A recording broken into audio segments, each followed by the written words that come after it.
Guys, with the Juggernaut Thought. My thought today is everybody does it differently. I'm just going to show you something. Hopefully you can see it.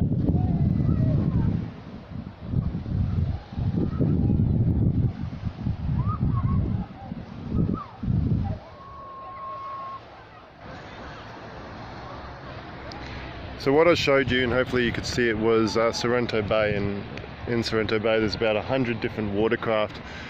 Some are floating, some are moving at the moment, and including the ferry, the catamaran, and rowboats, everything.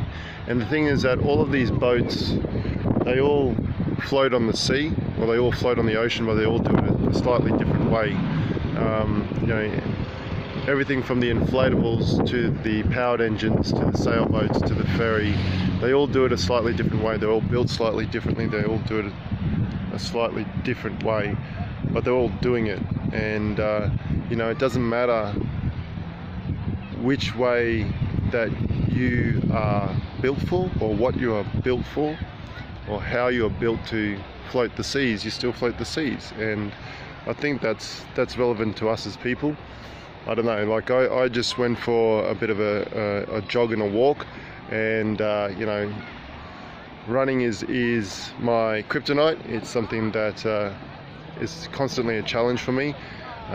I'm built to run differently than a marathon runner would be, or an elite runner would be, but I still do it. I do it my own way, even though sometimes I'm compared to a reindeer by some other people. But I do it, and I really didn't feel like going for a run today, but I did a bit of a jog, I did a bit of a walk, and I actually feel better for it. And here I am, I'm just looking at all these boats on the top of the hill, from the top of the hill, and I'm noticing all these boats, and all these boats are moving around, or will move around at some point, and they all do it differently. And it doesn't matter that they do it differently, it just matters that they're doing it. And one way or another, they're all traveling, and they're traveling forward, and they're moving onwards. So no matter which way you're moving forward, no matter which way you're moving onwards, it doesn't matter if you do it a bit differently. We help people do it differently at Juggernaut. It just matters that you're doing it. It's Coach Gaz with a Hilltop Juggernaut Thought. See ya.